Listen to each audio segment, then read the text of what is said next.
good, y'all? This is J Brock. You tuned in to JBSPEAKS with my boy Barber. As you can see, the entrepreneur, the rapper, the actor, you name it, he does it. Let's go.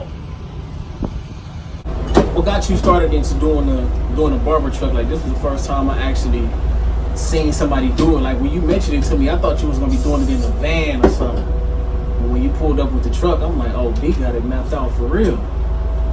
Yeah, I went on Craigslist, bro. You just gotta get creative, you know? Yeah. You gotta use the resources that are available to you. Be creative, make it happen. You know? Yeah. How long did it, like, to stack the bread? Like, what was sacrifices that you make? Or, like, how long did you have to say, just, let me just hold out, I gotta be patient? Because I know that's a major, you know, that plays a major part in being able to invest your money in something like this. Yeah. Well, I cultivated the plan, man. Probably had this on my mind for over a year before I actually moved, you know what I mean? Because that's how I feel like you got to do things like that. You really have to think it out, meditate on it, have a plan, and then wait for everything to fall in line. So that's how it happened. But once I was ready to go, man, I bought the truck in less than 2 weeks, and it took me about 2-3 months to build it up. And within the first 2 months of business, I made my investment back. Right, yeah. You know, I've been all money in ever since. Yeah, 3 years. Yeah, that's good. See, that's the thing you got to focus on with business, is knowing that you're going to invest your money, but you're going to make it right back. And not everybody has that vision. But what got you started with cutting hair? Like, when did you first say, I'm going to start doing this? Was this something you was doing for fun? Or, you know, was it something that you was just like, you know what, I think I really got a passion for this, so let me just, you know, like, how did this start? It started off with fun when I was 14. It was when I started cutting hair. Like, my brother, my dad, my step-pops, we just picked up the clippers and started doing it. I was pretty decent at it, so they wanted me to cut their hair all the time. Okay. When I was 16, my dad was like, he had a friend that managed a barber shop, and he said, yeah, he wanted to give you a job. Go up there and cut a hair. I went up there and cut a hair. He was like, you can start tomorrow. Dang, that's crazy. About a year after that, me working in the barber shop, getting experience, they sent me to barber school, and then it just... At 18, I had my own shop. I had it for 10 years before I came and did the mobile thing. So the entrepreneurship, it's always been like something that you've been around, right? You say your pops was doing it. What is it that you enjoy most about it? You know what I'm saying? Like, working on your own time, you got your own freedom, make your own money, move when you want to. Well, how long have you been what you would call an entrepreneur? Like, how long have you been in the game? Since 16. Being a barber, you work for yourself. It's all on you. And the reason why I like being an entrepreneur, and I would tell people that they should try to work for themselves rather than work for somebody else, is the stability. Most people might think going to work for a Fortune 500 company or a company that's been around a long time would be more stability, but it's not. You could get fired, laid off, they could go out of business at any time, and I've seen that ruin people's lives. Not to mention, the sky's the limit for me. You know, can't nobody put a cap on my money. Like, if I want to work 24 hours a day, I can. And I can make more than the owner of that 500, that Fortune 500 company. You know? And that's the beauty of it. Like, have you ever had the opportunity to work for somebody to tell? I started off working for myself. It was at one point in time. I went and got a night job too to stack up some extra money and make an investment that I wanted to do. And so I worked overnight while cutting hair during the day for about 8 months. Stacked up, you know, a few thousand, and quit that. And that's how I know it ain't no future in that shit. And me being, I was probably maybe 27, 28 at that time. Me having the background of being an entrepreneur, I see how much money you can make on your own.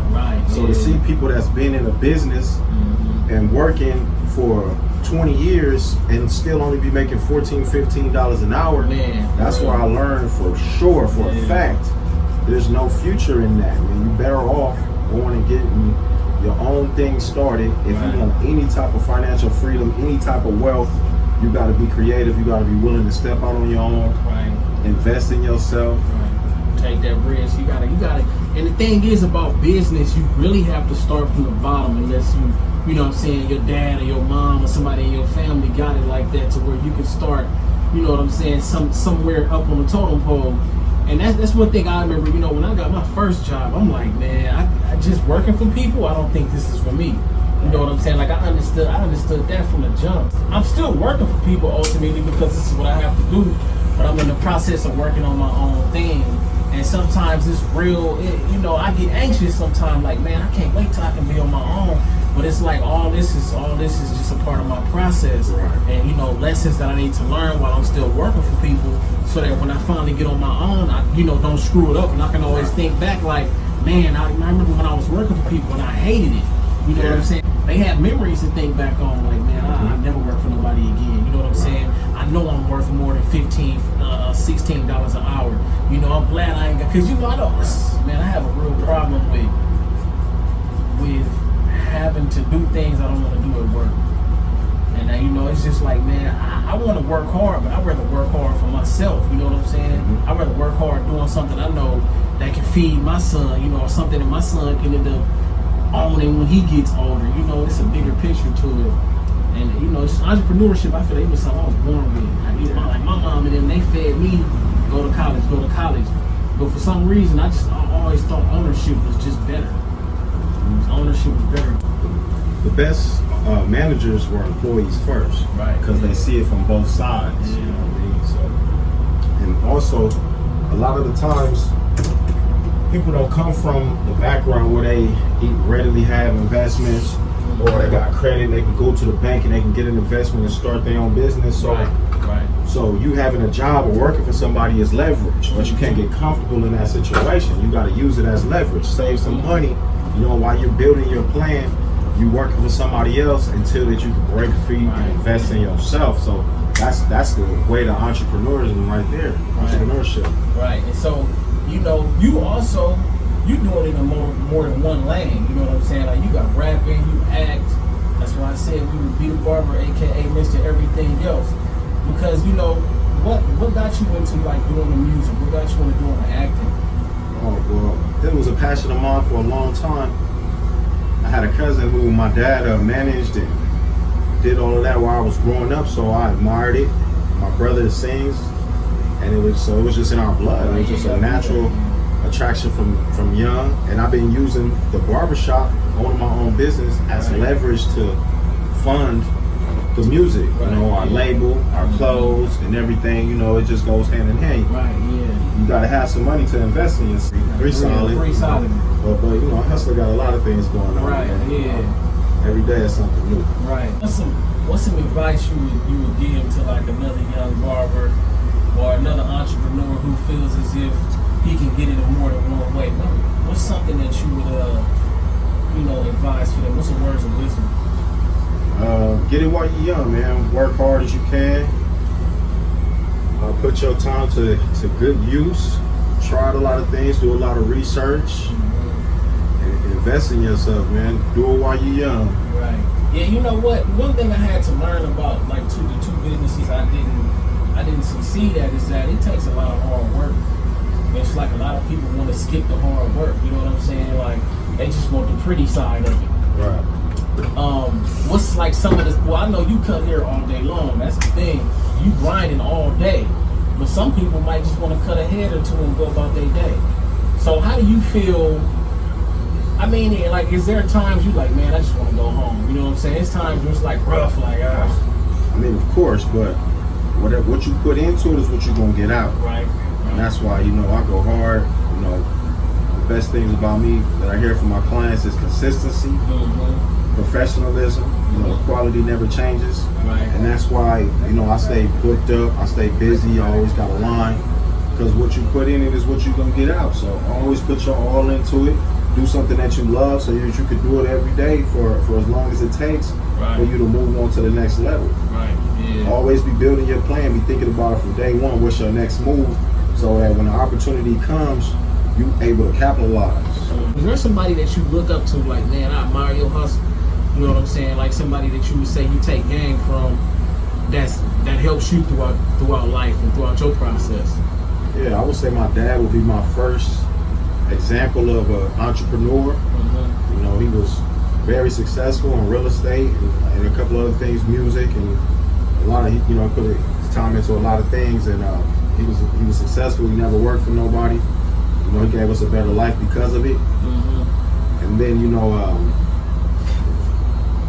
it's a lot of people in the game, like E40, that own businesses, started businesses, and you know, they into everything, and then that is what influences me. You know, I'm not one of them dudes that get a little paper and go spending on cars and and jewelry and stuff like that, because I learned from the older generation how to move, what's important, like property, like residual income, like having more than one stream of income. So, you know, I would have to credit people like E40 and my dad for that. Yeah, I know E40. You watched that DVD he got called Charlie Hustle, when he talk about the whole situation and how it started.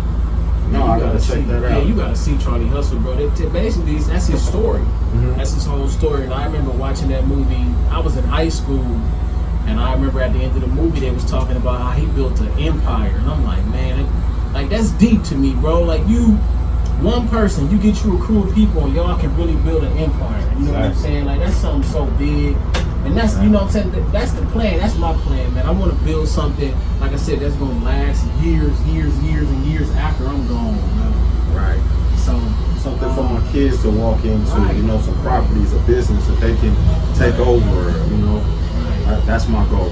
Right. So what other entrepreneurs, because like I have, like, of course, the Nipsey Hustles, but also Damon John, the owner of Fubu.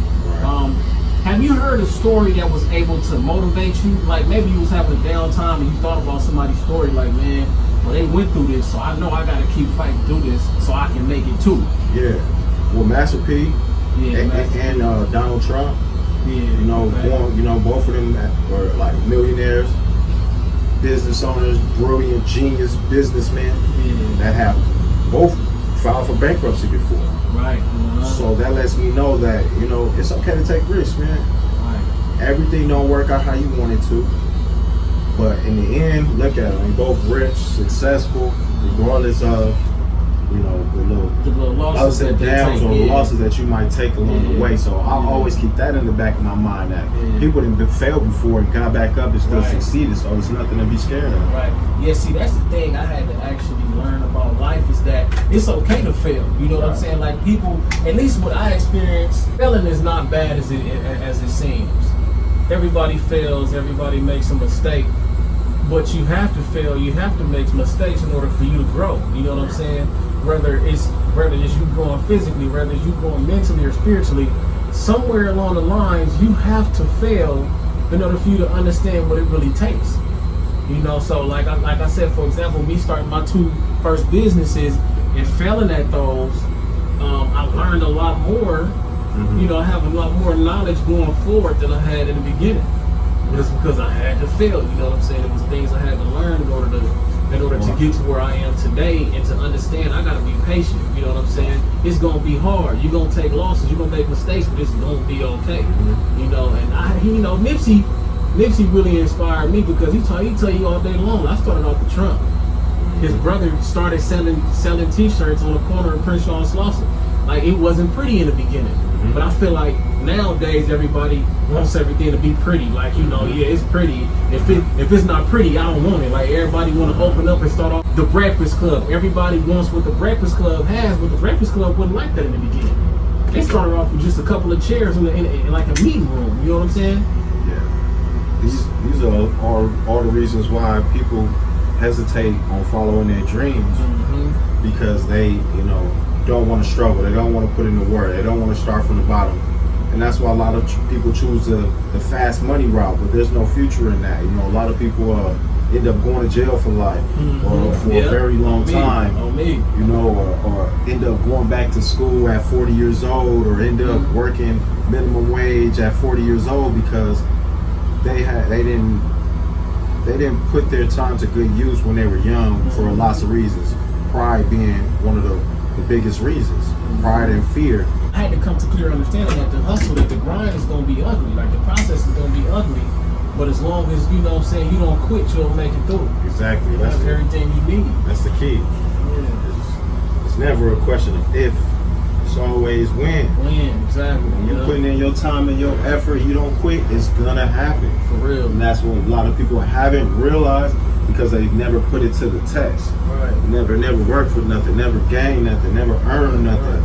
But But you got to start somewhere. You got to start from the bottom. The longer you wait, the harder it is to become an entrepreneur, because you got bills now, you got kids now, and it's harder to invest in yourself when you got so much responsibility. Right, yeah, that's true. That's why, you know, I was talking to the kids at Crenshaw and I was telling them, like, take advantage of the information now. You know what I'm saying?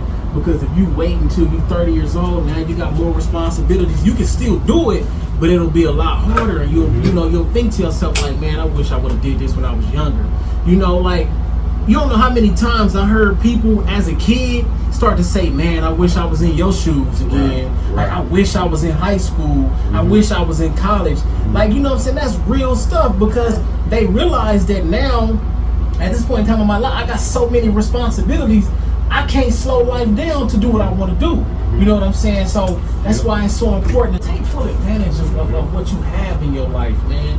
And that's what, you know, that's something I felt that I struggled with in my younger days in high school. That's the only thing I like maybe regret, is that I never believed. You know what I'm saying? Like, it took me until now to actually believe that I could be something more than what I am today. You know what I'm saying? So, you know, it's all a process. And even in certain times when people may not believe in themselves, like, say, maybe it may take you until you get to 35, 40 years old to really understand that you can do what you want to do. And it's a lot of people that become successful, but it's a grind regardless. Like, you gotta understand, I gotta grind for it. I gotta grind for it. I gotta grind for it. Yeah, I think regret is probably one of the biggest motivations in life. Well, it feels like that. I wish I would have done more in past opportunities, starting back from high school. You know, and you just got to use that as motivation. I know I do. Right. I wish I would have listened. Yeah. You know what I'm saying? I wish I would have done more. I wish I would have took advantage of the opportunities, and that's the mindset that I have now. Right. Yeah. I just put my all into it. I take every opportunity. You know, I don't let fear or doubt hold me back. Right. I just, go for it. Well, see, that's the thing. You did what you had to do to get where you are. You know what I'm saying? So that's, you know what I'm saying, you living it. You living it. I mean, it can only get better for you, and as long as you keep hustling, that's all that's gonna happen. Exactly. This is 18 years in the making, man. Like you said, say that again. How many years? 18 years. 18 in the making, years, man. Bro. And it didn't always look like this. You know what I'm saying? Like, man. It's, but in due time, it's gonna happen. Just don't give up. For real. That's why I feel like, motivation is so important. It seems like we're in such a negative world. Like, sometimes people don't want to hear that. I don't want to hear that.